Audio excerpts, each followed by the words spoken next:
உயிரான விடுதலை சிறுத்தைகளே, சாதி ஒழிப்பை சமூக விடுதலை என தமிழகத்தில் களமாடி வரும் விடுதலை சிறுத்தைகள் கட்சியினர் தமிழர்களின் உரிமைகளுக்காகவும் ஒடுக்கப்பட்டோரின் விடுதலைக்காகவும் போராடி வருகின்றனர். இன்றைய களத்தில் சிறுத்தைகள் நிகழ்ச்சியில் கட்சி தலைவரும் எழுத்து தமிழரின் நிகழ்ச்சிகள் மட்டுமின்றி எழுத்து தமிழரின் ஆணைக்கு இணங்க களத்தில் சிறுத்தைகள் பங்கேற்ற நிகழ்ச்சிகள் அனைத்தையும் இப்போது பார்க்கலாம்.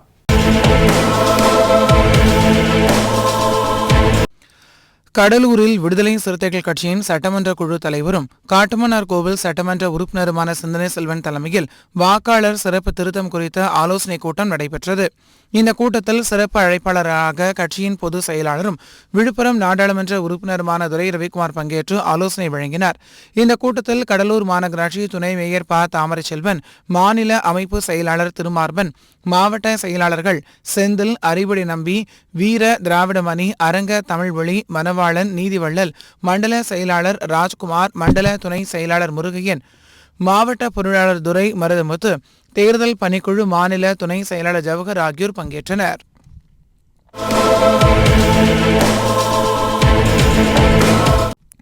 திருச்சி மாவட்டம் சிறுகனூர் அருகே ரெட்டிமாங்குடியில் பொதுமக்கள் பயன்பாட்டிற்காக கூட்டு குடிநீர் திட்டத்தை தொடங்கி வைக்க வருகை தந்த அமைச்சர் கே. நேருவை வரவேற்பதற்காக திருச்சி புறநகர் வடக்கு மாவட்ட விடுதலை சிறுத்தைகள் கட்சியின் சார்பில் வரவேற்பு பேனர்கள் வைக்கப்பட்டிருந்தது. இந்நிலையில் வரவேற்பு பதாகையில் இடம்பெற்றிருந்த விடுதலை சிறுத்தைகள் கட்சியின் தலைவரும் சிதம்பரம் நாடாளுமன்ற உறுப்பினருமான முனைவர் தொல் திருமாவளவனின் படத்தை மர்ம நபர்கள் சேதப்படுத்தியுள்ளனர். இதனை அறிந்த விசிகவினர் அப்பகுதியில் ஒன்று திரண்டு போராட்டம் நடத்த முயற்சி செய்தனர். இதனால் அந்த பகுதியில் பரபரப்பு ஏற்படவே தகவல் இருந்து நிகழ்விடத்துக்கு விரைந்து வந்த சிறுகுனூர் போலீசார் விசிகவினருடன் பேச்சுவார்த்தை நடத்தினர். அப்போது இந்த சம்பவத்தில் ஈடுபட்ட மர்ம நபர்கள் குறித்து உடனடியாக விசாரணை செய்து அவர்கள் கைது செய்யப்படுவார்கள் என போலீசார் உறுதியளித்ததை தொடர்ந்து அனைவரும் போராட்டத்தை கைவிட்டு கலைந்து சென்றனர். திறக்கிறதுக்காக அமைச்சர் வந்திருந்தாரு. எங்க ஊர்ல பிறந்தவர், அந்த ஊர்ல நேரு வந்திருந்தாரு. குடிநீர் திறக்க வந்திருந்தாரு. நாங்க பேனர் வைக்கிறதுக்கு எங்க பயில்வெல்லாம் வச்சிருந்தாங்க. அந்த பேனரை பிடிச்ச அண்ணன் போட்டோவை பிடிச்சி கிழிச்சது எங்களுக்கு மனவேதனை அதிகமா இருக்கு. எங்களோட உணர்வை எல்லாமே ரொம்ப வன்கொடுமைப்படுத்துறாங்க. இந்த நடவடிக்கை இதோட க்ளோஸ் ஆகணும். 4 முறை இதோட இன்ன டைம்ல 4 தடவை நாங்க கம்ப்ளைண்ட் கொடுத்துருக்கோம். இந்த கம்ப்ளைண்ட்டுக்கு எங்களுக்கு எந்த தீர்வுமே இது வரைக்கும் கிடைக்கல. நாங்க கம்ப்ளைண்ட் கொடுக்கறது அவங்க சும்மா இருக்கிறது இதுவாக நடந்துட்டு இருக்கு. எங்களுக்கு இந்த தடவை எல்லா நடவடிக்கை எடுக்கணும், தெரிஞ்சே ஆகணும். எங்க அண்ணன் போட்டோவை கிழிக்கிறதுக்கு காரணம் என்ன சொல்லணும். நாங்க என்ன பண்றோம்? எங்களுக்கு தனிப்பட்ட உரிமை தானே நாங்க கேட்கிறோம். எங்களோட உரிமையை இந்த மாதிரி அசிங்கப்படுத்துறீங்க. யாரையும் நாங்க எந்த துன்புறுத்தலும் பண்ணல. எங்களோட உரிமையை இவ்வளவு அனாதைப்படுத்துறீங்க. அவங்கவுங்க பேனர் வைக்கலையா? அவங்கவுங்க கட்சி ரீதியா எதுவுமே பண்ணலையா? எங்களோட கட்சி ஏன் எங்க அண்ணனை போட்டோ கிழிச்சு இது மாதிரி அதிகப்படுத்துறீங்க? சாணியை அள்ளி முகத்துல அடிச்சிருக்காங்க. அமைச்சர் மூஞ்சிலி பட்டிருக்கு, ஐயா ஸ்டாலின் மூஞ்சிலி பட்டிருக்கு, எல்லாரும் மூஞ்சிலுமே பட்டிருக்கு, முதலமைச்சர் மூஞ்சிலே பட்டிருக்கு. அப்ப இது எவ்வளவு வன்கொடுமைங்கிறத தெரிஞ்சுக்கங்க. அவங்க மேலே அடிச்சவங்க எங்க என்ன சூழ்நிலையில கொண்டு போவாங்க, என்ன படுத்துவாங்கிறத நீங்களே தெரிஞ்சுக்கணும். இந்த பேனர் போதும் எல்லா நிகழ்ச்சி சொல்றதுக்கு. விளக்கமா ஒன்னொன்னு சொல்லி எவ்வளவோ எங்க ஊர்ல நிகழ்ச்சி நடந்துருச்சு. எல்லாத்தையும் தவிர்க்க முடியாத நாங்க இந்த ஊர்ல குடியிருந்துகிட்டு இருக்கோம். எங்களுக்கு இதுக்கு ஒரு முடிவு தெரிஞ்சே ஆகணும். எங்களுக்கு நிறைய நிகழ்ச்சி நடந்துட்டு இருக்கு. எங்களால வெளியில சொல்ல முடியல. அதிகமா நடக்கிறத நாங்க மன உறுதி படுத்தி காட்டிக்கிட்டு இருக்கோம். தயவு செய்து காவல்துறையை கையெடுத்து கும்பிட்டு கேட்டுக்கிறோம். இந்த முறை எங்களுக்கு சரியான முயற்சி பண்ணுங்க. இல்ல அப்படின்னா நாங்க 2 மணிக்கு மேல போய் சாலை மறியல உட்காருவோம். சிறுகனூர் மெயின் சாலையில போய் உட்காருவோம். உட்காந்து நாங்க மறியல் பண்ணுவோம். எங்களால முடியும். பண்ணக்கூடாது, நம்ம அதிகாரிகளை பார்த்து செய்யணும்னு நாங்க இருக்கோம். எங்களுக்கு தயவு செய்து செஞ்சு கொடுங்க.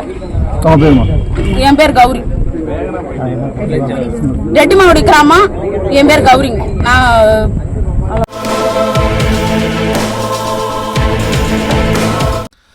மதுரை மாவட்டம் சிட்டம்பட்டியை சேர்ந்த சிவபிரகாஷ், அவரது மனைவி சத்யா, அவரது குழந்தை அஸ்வந்த், சத்யாவின் அக்கா சோனேஸ்வரி ஆகிய 4 பேரும் சிவகங்கை அருகில் உள்ள அனைஞ்சூர் கிராமத்தில் உள்ள உறவினரின் துக்க வீட்டிற்கு சென்றுவிட்டு மதுரை சக்குடி விலக்கு அருகில் இருசக்கர வாகனத்தில் வந்து கொண்டிருந்த போது பின்னால் வந்த காவல்துறை வாகனம் மோதியதில் சிவபிரகாஷ், அவரது மனைவி சத்யா, 2 வயது குழந்தை அஸ்வந்த் ஆகிய 3 பேரும் நிகழ்விடத்திலேயே உயிரிழந்தனர்.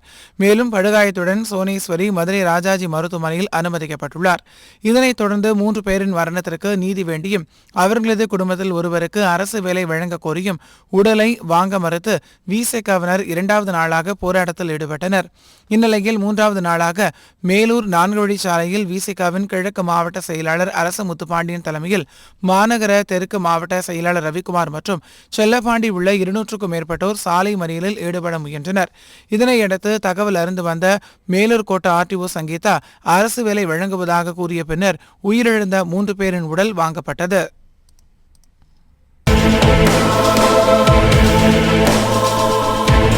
இன்றைய களத்தல் சிறுத்தைகள் நிகழ்ச்சியில் விடுதலை சிறுத்தைகள் கட்சியினர் நிகழ்ச்சிகள் அனைத்தையும் பார்த்தோம். நாளையும் இதேபோன்று சிறுத்தைகளின் பாய்ச்சலை களத்தில் காண்போம். வணக்கம்.